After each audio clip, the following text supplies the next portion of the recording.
Hey guys, I just wanted to apologise because as you can see I'm currently on holiday in Croatia. We batch recorded a bunch of episodes right before I went away, and unfortunately some issues happened with the audio, so we can't use the proper audio. We have to use the audio from the camera mic. The answers are still there. We wanted to release the episodes and provide that value, but the audio quality might not be quite as good as it usually is, so thank you for bearing with us, and I will see you when I get back home. In this episode, I share my secret for how I'm able to think up so many different ideas for my content.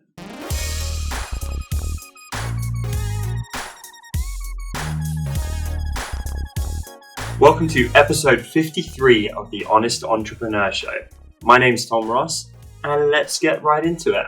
Went for a little cheesy intro there for some reason. Just before I get into today's show, I have to say, I am loving the reach this show is starting to have, because even though the listenership is relatively very small still, I've been to two separate events. I was saying this to Marco just before we recorded.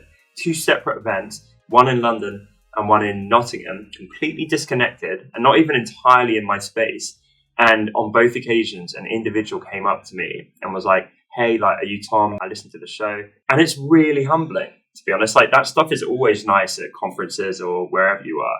But the fact it's now happening with my personal brand and this tiny little show that's just building up and is super fledgling blows my mind. So to everyone listening, if you ever see me anywhere, come and say hi, because I just really appreciate it. This question is from Tamer. Hey, Tom. I'm really impressed with your ability to consistently publish content despite your hectic schedule.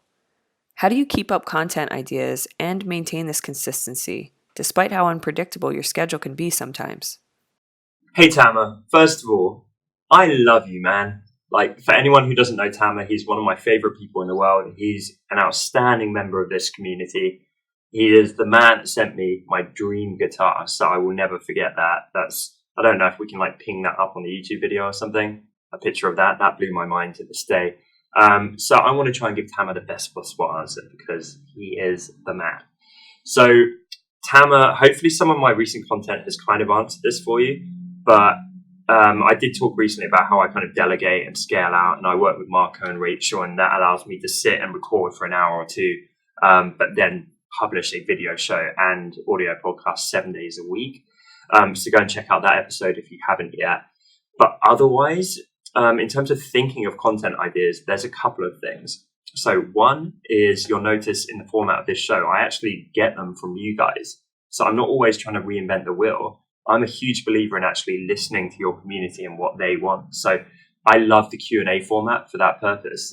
I didn't even know what your question was going to be. I'm sat here with a microphone. Marco hits play, and then I don't know who's going to be speaking, who's going to be asking the question, what the question is going to be. It's purely spontaneous. So I enjoy this format, and there is no plan for this show in terms of what I'm going to talk about this week. I just sit down and give my honest answer. So if you're struggling for content, I would say ask your audience. And it doesn't need to be a Q&A kind of podcast format. It could be using Instagram stories just to say hey, what would you guys love to see me design next, or draw next, or create next, or write about next? I just think having those conversations in as many ways as you can. So say Instagram story, the question feature, having one-on-one conversations. I'm a huge advocate for that. Actually go and talk and get to know your audience members and say, hey, I really, really want to serve you better. What content would you love to see? Just tell me what you think would help you most. So I would do all of that. Equally, it's just that dropping of the filter. And I've talked about this before, right? We all put this filter up. We're kind of scared to share our innermost thoughts, and we censor ourselves quite often. And so I found it really liberating, and it's let me be much more prolific with my content, just to share stuff as it pops into my head. And same thing in real life, to be honest. I was hanging with a guy, Ben, from the Designers League at this event I just got back from in Nottingham. And the guy has no filter. I mean, to the point, initially I can see some people whoa, who is this guy? He's almost crazily offensive and high energy. But when you hang out with him, you're you know exactly where you stand. And he's actually a really sweet, funny guy. But he just unleashes it all. He says whatever he's thinking, and he just doesn't seem to care. And I think that's quite admirable in a lot of ways. So I try and advocate that in your social media and in your general content and marketing a little bit more. Yes, you can be deliberate. Yes, it can fit within a wider strategy. But if my wider strategy and vision is helping people, especially creatives, to master their marketing and get more comfortable with it, well, there's a billion thoughts I have every single day along those lines and within those topics. So it's just up to me to stop rattling around in my head or kind of save that for later. And as something pops in my head, I just get it out there as quickly as I can. And you'll notice I'm often not super polished. So I appreciate there's a lot of like artists out there who do want to put out the perfect piece of work. That's a whole other debate. But for me, I put out ideas. So something pops in my head and I can literally just type it down.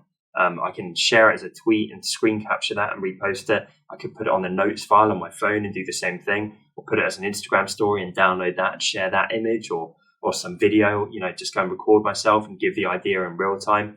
So I found it really freeing, and I haven't always been that way. I used to really struggle with ideas. So Marco will remember in the early days of this show, I think it did take 4 months or something ludicrous for us to film the pilot, because I would sit down and be like, I've had a really busy day. I need to think up a topic on the spot.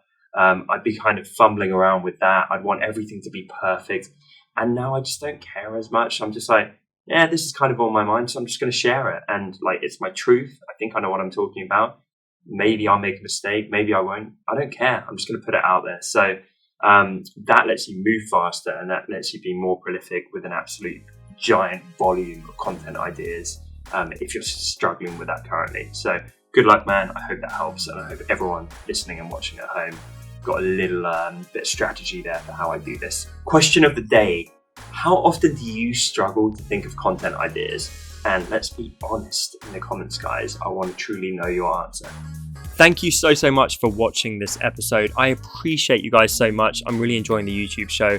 If you are too, then be sure to hit the subscribe icon and tick the little bell to get notifications when I post new content on this platform.